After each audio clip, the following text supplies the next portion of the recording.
Hello दोस्तों, नमस्कार। संघीय कार्यपालिका में प्रधानमंत्री प्राइम मिनिस्टर के बारे में आज हम लोग देखेंगे। इनसे कुछ संबंधित अनुच्छेद और कार्य क्या क्या है।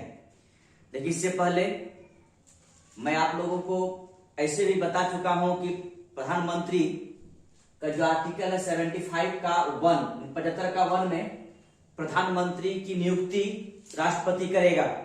पिछला वीडियो में बता चुका हूं। ऐसा चाहे तो आप प्लेलिस्ट में जाकर मेरा वीडियो देख सकते हैं, लेकिन यहां भी कुछ बातें ऐसी है जो बताना पड़ेगा।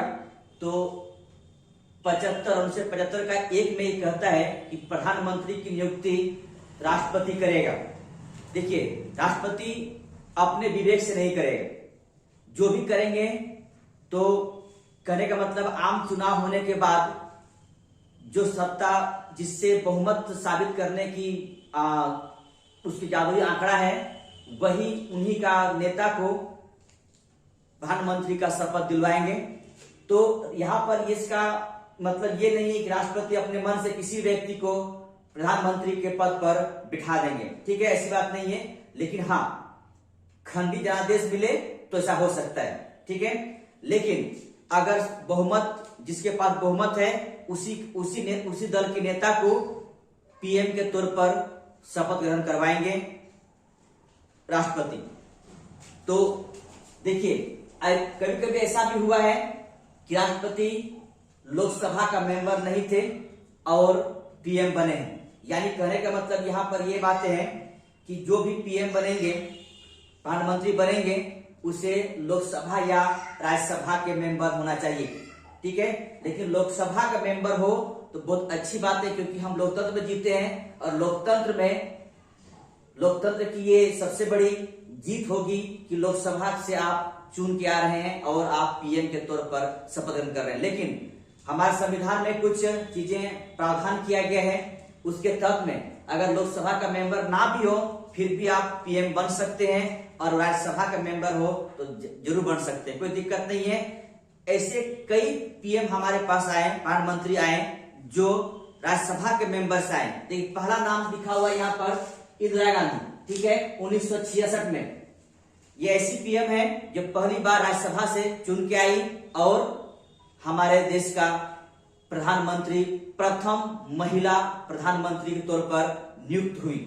इसके बाद दूसरा है एचडी देवगौड़ा। ये भी व्यक्ति, ये भी हमारे देश का पीएम 1996 में राज्यसभा मेंबर्स आए थे।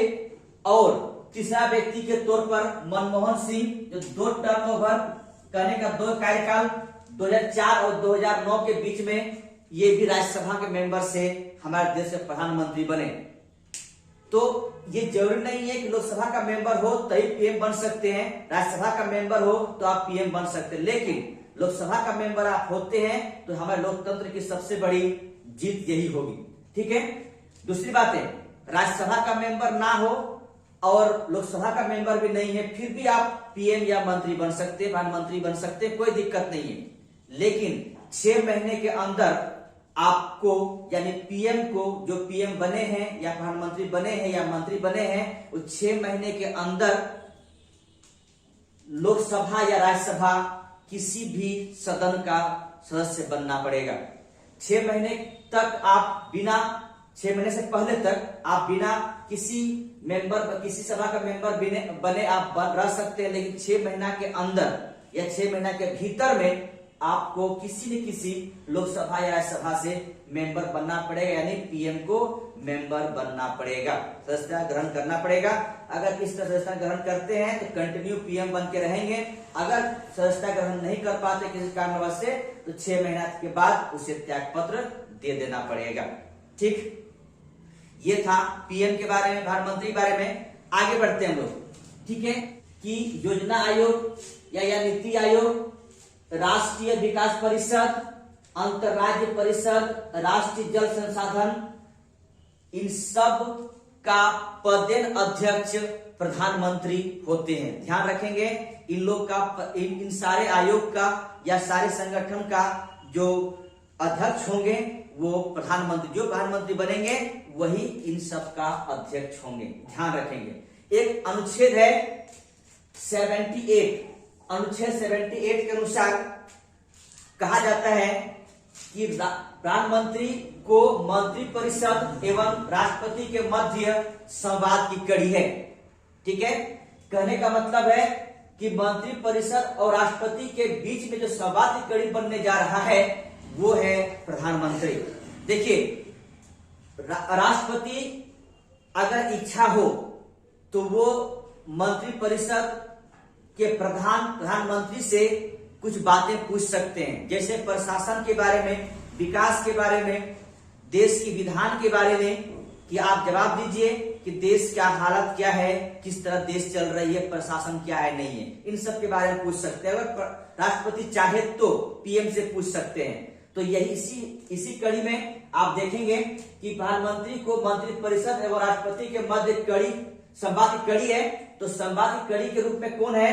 प्रधानमंत्री। ठीक है, राष्ट्रपति जब चाहे तब ये पूछ सकते, चाहे तो, ना चाहे तो कोई बात नहीं, अपना जैसे काम चल रहा है चलते रहेगा। ठीक है, अनुच्छेद कितना है?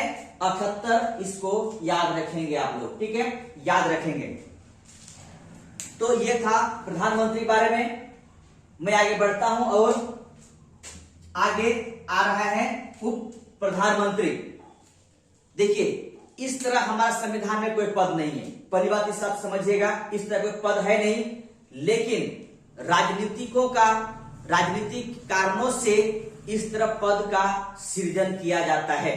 देखिए, साफ साफ लिखा हुआ है संविधान में उप प्रधानमंत्री पद का कोई प्रावधान नहीं है, कोई प्रावधान नहीं है, लेकिन राजनीतिक कारणों से इस तरह प्रधानमंत्री उप प्रधानमंत्री को बनाया गया है, क्योंकि राजनीतिक इच्छा शक्ति बहुत बड़ी चीजें होती है। ठीक है, तो इस तरह करके कुछ नाम है जिसको मैं बता रहा हूं कि कुछ लोगों का नाम है जो उप प्रधानमंत्री बने हैं। उनमें सबसे पहला नाम है सरदार वल्लभ भाई पटेल, मोरारजी देसाई, जगजीवन राम, चौधरी चरण सिंह, वाईबी चौहान, चौधरी देवीलाल, इसके बाद लाल कृष्ण आडवाणी। इन सब, ये जितने लोगों का नाम मैंने आपको बताया, इस सब का सब उप प्रधानमंत्री तौर पर रहे और अपना कार्यकाल भी पूरे किए, लेकिन इसके साथ साथ और भी मंत्रालय इन्हें दिया गया था।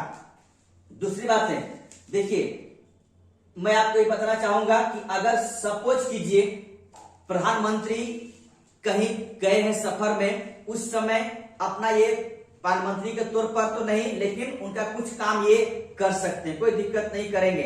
लेकिन किसी कारणों से प्रधानमंत्री की मृत्यु हो जाए, अपनी मतलब सत्ता में बने रहते हुए किसी कारणों से प्रधानमंत्री मृत्यु हो जाए, तो ये जरूरी नहीं है कि उनके जगह में उप प्रधानमंत्री के तौर पर काम करना शुरू कर देंगे, ऐसा नहीं होता है। ठीक है, ध्यान रखेंगे।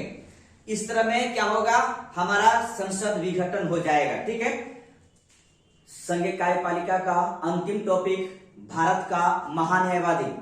देखिए, इसमें एक आर्टिकल है आपको जो याद रखना पड़ेगा, एक अनुच्छेद है मात्र 76। ठीक है, अनुच्छेद एक मात्र है जो है 76, भाग 5 के तहत में अनुच्छेद 76 यानी 76 के तहत में भारत का महान्यायवादी के बारे में संविधान द्वारा जिक्र किया गया है। तो भारत का महान्यायवादी, देखिए नाम से ही लग रहा है न्याय संबंधित है, यानी भारत सरकार का वकील। इतना समझिएगा कि भारत सरकार का ये वकील है। भारत सरकार के जहां जहां वकील के काम लगेंगे वो महान्यायवादी ही करेंगे, यानी अटॉर्नी जनरल के तौर पर ये काम करते हैं। और अटॉर्नी जनरल का इतना सा काम है कि जब भी भारत सरकार को जहां वकील की जरूरत पड़े तो ये पहुंच जाए। लेकिन ध्यान ये भी रखिएगा कि ये निजी प्रैक्टिस से इसको छूट किया गया, यानी आप निजी तरह से आप कोई काम कर सकते हैं, प्रैक्टिस कर सकते हैं, दूसरे को वकीलगिरी कर सकते हैं, कोई दिक्कत नहीं है। लेकिन भारत सरकार की जरूरत पड़े तो आपको जाना पड़ेगा, और ये जाते भी हैं। ध्यान रखेंगे, एक मात्र अनुच्छेद 76 और भाग 5 के तहत में। ठीक है, इसके बाद यहां पर यह लिखा हुआ है कि भारत सरकार का सर्वोच्च विधिक अधिकारी होता है। कौन होता है? भारत का महान्यायवादी। ठीक है, the attorney general of India Bharat का विधिक यानी सर्वोच्च विधिक अधिकारी होता है। ये भारत सरकार को विधि संबंधित सलाह भी दे सकते हैं, ठीक है, या देते भी हैं।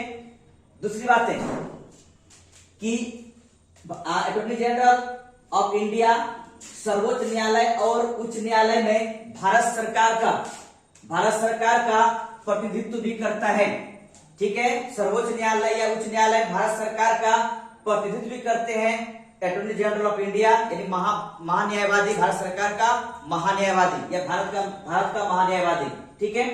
तो अगर ये वकील है भारत सरकार का, जिनकी कुछ योग्यताएं होगी यानी क्वालिफिकेशन होगा, नियुक्ति कौन करेंगे और इसके कार्यकाल क्या होगा। देखिए पहली बात, नियुक्ति कौन करेंगे, इसकी नियुक्ति राष्ट्रपति करेंगे। 76 का 1 है, अनुच्छेद 76 के 1 तक में मंत्रिपरिषद की सलाह पर राष्ट्रपति नियुक्ति करेंगे, ध्यान रखेंगे, और राष्ट्रपति के प्रसाद पर्यंत पद पर बने रहेंगे। कार्यकाल के बारे में जहां तक बात है, तो जब तक सरकार जब तक चाहे अपने पद पर ये बने रहते हैं। सरकार जिस दिन कह दे कि इसे हटा दिया जाए तो हटा देंगे। दूसरी बात है, योग्यता क्या होगी, जो सुप्रीम कोर्ट के न्यायाधीश की योग्यताएं हैं, यानी जो क्वालिफिकेशन, जो सुप्रीम कोर्ट के न्यायाधीश बनने के जो क्वालिफिकेशन चाहिए, वही क्वालिफिकेशन भारत का महान्यायवादी को चाहिए। यानी अनुच्छेद 124 का 3 में सुप्रीम कोर्ट के जज बनने के लिए क्वालिफिकेशन दिया हुआ है, वही क्वालिफिकेशन भारत का महान्यायवादी को भी चाहिए, यानी the attorney general of India को भी वही योग्यता चाहिए। अधिकार और कर्तव्य क्या है, देखिए ध्यान दीजिएगा। अधिकार और कर्तव्य अनुच्छेद 76 का 2, 76 के 2 में कहता है कि विधिक सलाह, यानी भारत सरकार को या राष्ट्रपति को विधिक सलाह देंगे, यानी विधिक सलाह देंगे।